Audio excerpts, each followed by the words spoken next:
The way he shoots, you can tell it's in a flow and it is musical.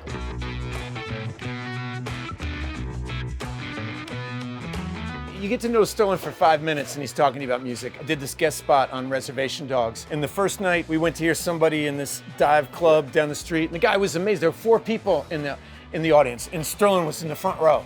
Then when I arrived, come back for this thing, he took me to Kane's Ballroom to see some other giant show. He loves music. You might not have had to listen to his playlist, but I was fully in the Sterling Harjo like mind meld. Yeah, now so I had to listen to it. Man, I gotta go get the playlist. I was It's J.J. Cale, Townes Van Zandt, Gap Band, Leon Russ, all the Tulsa. Dope shit. You wouldn't know that he makes film and television by looking at him, because he fucking looks like a rock star. Yeah, he does. He literally looks like he carries makes himself music like a rock star too. And when he talks as passionately as producers do when you're in a room making a record. He strikes me as a musician, which helps me understand his ebb and flow in terms of the stuff that we've done, how it's so easy to slide certain backing and music in there. It feels not video-ish, but it feels like concert-ish almost. You're watching symphony, you're watching. It has a rhythm to it. Absolutely. It has a beat to it. The way he shoots, you can tell it's in a flow and it is musical. Yeah. For me, it would be the Gap Band. It would, because I'm representing North Tulsa as my character Cyrus. He's a black guy that has a booty magazine that catches bad guys. What better music than funk and soul, you know, than that? So he has a cool ass gray Monte Carlo on Dayton. So you just see him rolling with the window downs, bumping, you know. So Gap Band works for me. And for me, it's J.J. Cale. You know, Sterling loves J.J. Cale. There's a great song of his called The Sensitive Kind that was kind of the North Star for the whole show. Everything that Sterling does has a musical nature to it. We'd be on set and he'd be playing the guitar. You walked on set once, he was playing one of your songs. Yeah, true. And he would crank it up. Music is a part of the way that he calms his nerves and lets everybody know there's no pressure. Everyone was relaxed, and in big part, I think, because of music.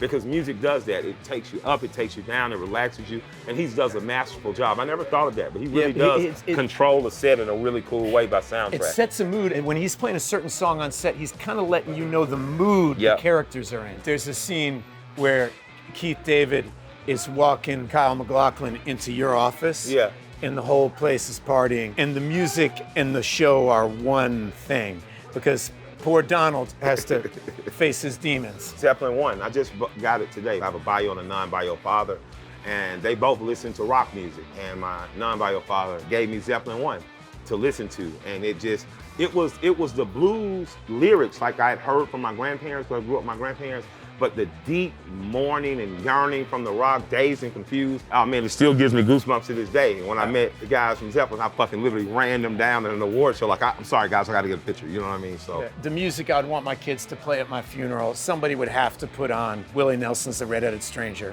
It's just like, whenever I'm down, whenever I'm up, that album has always been there for me my whole life. Damn, you got great taste. 4th grade talent show, man. You did? Yeah, man, I lost the fucking We Are the World. We did the Fat Boys, locked up, me, Wendell, Raheem. And we put more practice in rehearsal time, and all the kids who were average, who didn't really practice, they got together and did We Are the World. I was so fucking pissed. I wouldn't accept the prize. I'd have rather we lost to James Martin and Deidre Cross and Rayco Gillis, who did Prince. And I gotta give them, but I personally feel like we kicked ass. But yeah, I performed in front of my class, I lost, and now I won't listen to We Are the World. The first time I remember being on a stage was 5th grade, and I was auditioning for the middle school play. They printed up the, you know, like who got the part. Yeah, who did?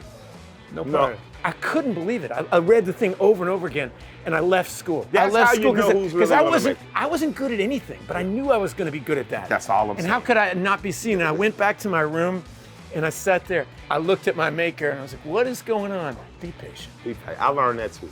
Be patient. Well, I'm kind of living the dream. I got to be honest, and that's not hype. Like, I met him on Bill Maher's show, who's also a friend, and kept in contact, built a relationship, a friendship. I was happy to be invited to do a bit part in Good Lord Bird. And when I got the call and had a conversation with him and Sterling about doing this, once I was nervous as shit. I probably called him every night asking for advice.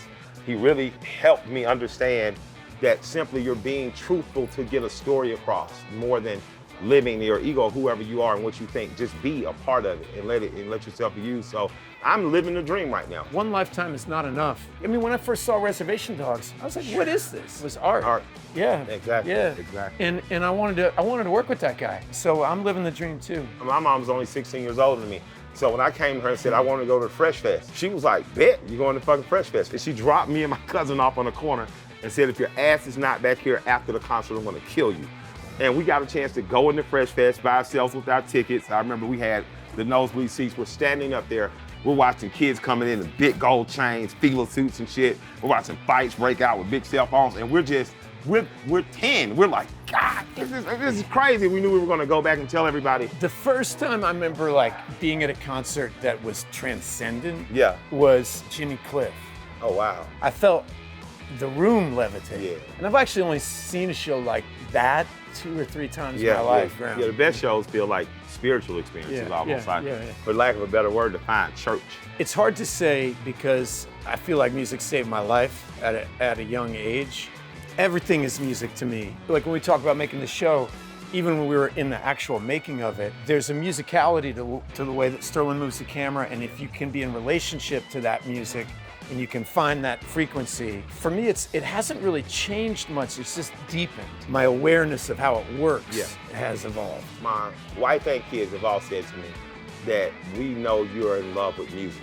Every time we see you on stage, we see how much you love it. It is like, I can't explain it. I don't know why it comes out of me the way it does. I don't know why I've been attracted to it my entire life, but it is absolutely my life force. I love this shit. The music industry, but music.